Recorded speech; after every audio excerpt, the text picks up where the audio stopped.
Assalamualaikum warahmatullahi wabarakatuh. Selamat sejahtera kepada anda semua yang masih menonton Alip Channel. Okey, video hari ni saya nak buat satu video flashback berkenaan dengan satu kisah misteri yang berlaku pada jiran sebelah rumah saya. Okey,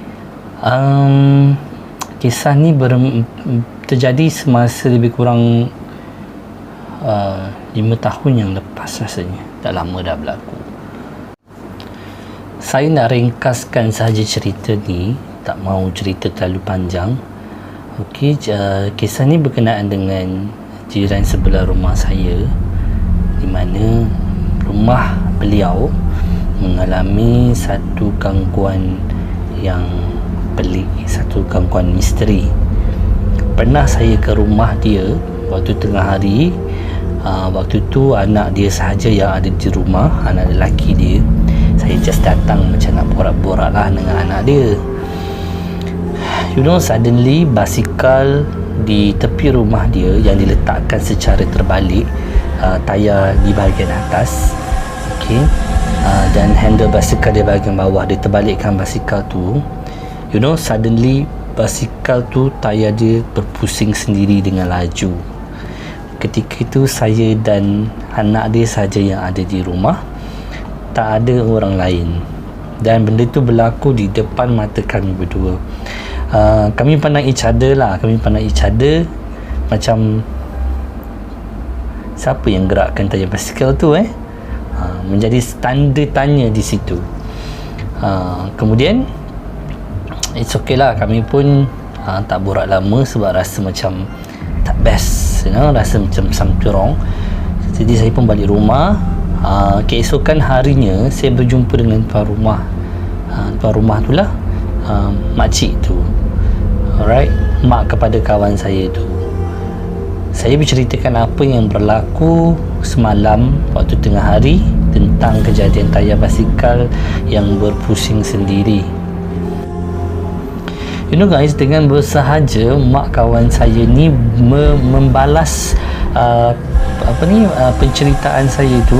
Dia menyatakan bahawa yang gerakkan tayar tu mungkin penjaga rumah ni. Ada budak-budak yang menjaga rumah ni. So saya macam blur lah time tu. Rasa macam kau ni kenapa kan? Okey, seram lah masa tu dengan sahaja dia bercakap macam tu. Dan actually yang saya tengah rekod sekarang ni, di sebalik dinding ni adalah rumah dia. Okey, jadi hari makin hari, minggu demi minggu, banyak perkara-perkara aneh yang berlaku, which is dia tak hanya mengganggu rumah dia tetapi mengganggu rumah kami juga. Rumah kami ni yang menjadi masalah bila waktu malam. Okey, benda perkara pelik ni tak berlaku di dalam rumah saya tetapi berlaku di atas bumbung rumah, which is setiap malam macam ada orang berjalan atas bumbung seperti orang melompat-lompat. Okey, itu apa yang berlaku lah hampir setiap malam. Tapi sampai menjadi kebiasaan, kami pun just ignore je benda tu. Kami buat tak tahu je lah perkara tu. Tapi bila dah lama-lama, perkara ni jadi macam mungkin jiran saya dah mula rasa tak sedap lah kan. Dia rasa mula rasa tak seronok, mungkin ada gangguan dalam rumah dia yang saya sendiri tak tahu apa cerita di sebalik di dalam rumah dia tu. Tiba-tiba dia berubah hati ikut, sehingga pada suatu hari dia panggil ustaz datang ke rumah dia untuk proses membersihkan rumah. Actually tak nafikan sebelum ni dia ada macam buat pendinding rumah lah dengan someone saya tak kenal. Tak sangka perkara tu dengan kedatangan orang yang membuat pendinding rumah tu bukannya membuatkan rumah itu menjadi okey, tetapi sebaliknya menjadi lebih teruk. Jadi makcik sebelah rumah ni, jiran saya ni, dia datang ke rumah saya dan memberitahu mak saya lah. Memberitahu mak saya bahawa dia nak panggil seorang ustaz untuk datang di rumah dia untuk buat proses pembersihan rumah. Waktu tu kalau tak silap saya, proses ni berlaku selepas Isyak. Saya dan keluarga ada di rumah dia ketika itu untuk meramaikan majlis itulah, untuk menemani mereka jugalah pada masa yang sama. Ketika proses ustaz tu membersihkan rumah, ustaz kami yang duduk di bahagian dapur ada terdengar seperti ada orang naik tangga rumah dia tau. Tangga dia jenis tangga kayu, so macam naik tangga rumah, naik ke tingkat atas. Masa tu kita orang buat tak tahu lagi lah, macam ignore je, abaikan benda tu. Sekali ustaz tu cakap, kalau dia kata kalau anda berani pergi naik tingkat atas, ada satu bilik ni, masuk, ada pocong tengah baring di katil di dalam bilik tersebut. Siapa yang berani masuk, siapa yang berani naik atas masa tu kan? Saya pun tak berani, memang just duduk bawah je. Tapi kita biarkan proses pembersihan tu dilakukan oleh ustaz tu sendirilah, di mana kami tak masuk campur. Kami hanya duduk di bawah untuk temankan makcik sebelah rumah ni dan anak-anak dia. Actually guys, cerita ni dah lama sangat, sebab masa tu anak-anak dia pun belum berkahwin, bujang, ada yang masih bersekolah. Bermakna saya sendiri pun masa waktu tu dalam kategori remaja lagi lah. Sekarang ni dah sedikit berumur. Berubat. Lepas tu ustaz tu dia pergi minta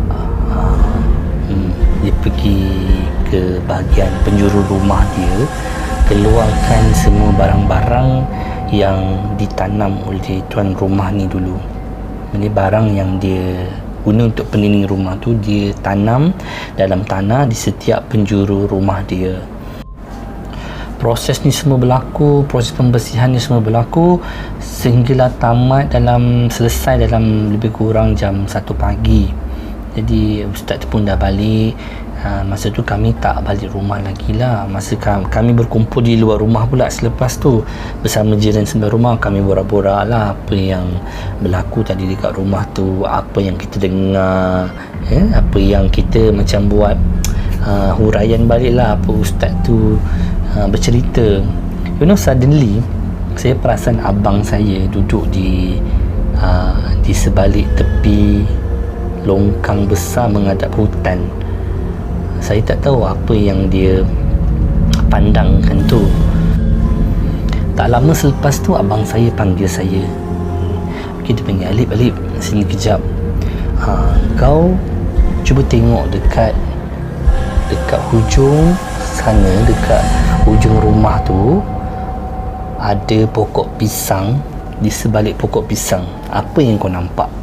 Saya ni pun pergilah. Waktu tu rumah tu adalah rumah di hujung jalan. Dia tak ada, waktu tu tak ada penghuni. Rumah tu memang rumah terbengkalai. Penuh dengan hutan, semak samun. Kemudian saya pun berdirilah kat sebelah abang saya dan saya tengok di tempat yang dia tunjukkan tadi. Saya perhati punya tengok. Sekali saya nampak di celahan pokok pisang tu ada hantu pocong guys. Ada hantu pocong tengah duduk di antara pokok pisang guys. Besar, tinggi.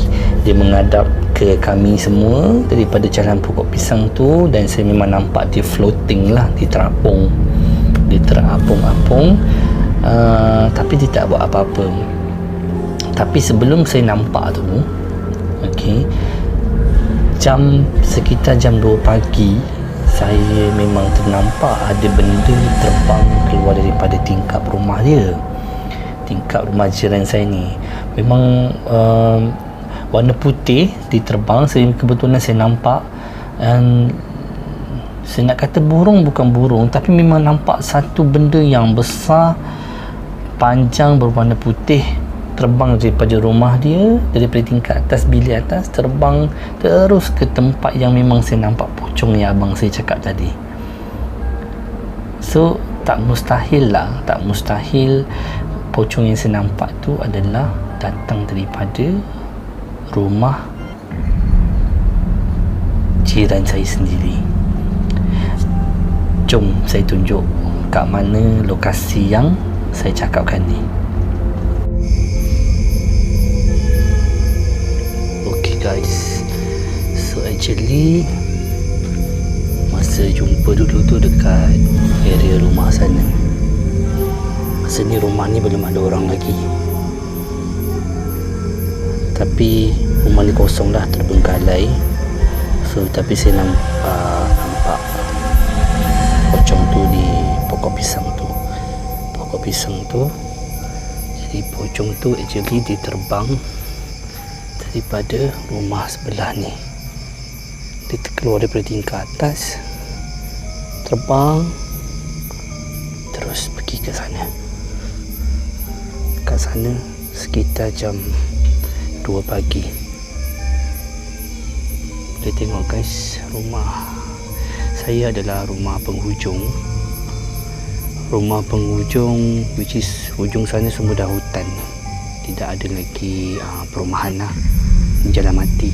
So kadang-kadang boleh nampak lah babi hutan keluar daripada sini, berjalan melintas ke sana. Okay guys, lorong ni juga dulu memang agak misteri lah, sebab kadang-kadang ada orang nampak benda lain yang bonceng atas motor. Okay,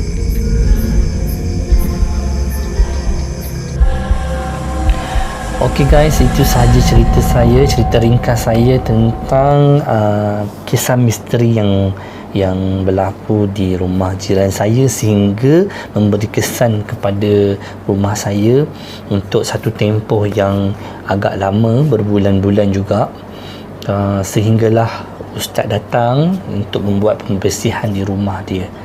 Okey, selepas kejadian tu alhamdulillah tidak ada berlaku lagi apa-apa benda pelik di rumah jiran saya maupun di atas bumbung rumah saya.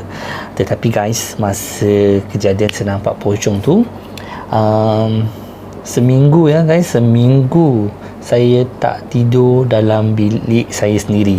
Saya tidur di bilik abang saya, sebab bilik saya ni betul-betul menghadap pokok pisang yang saya nampak pocong tu.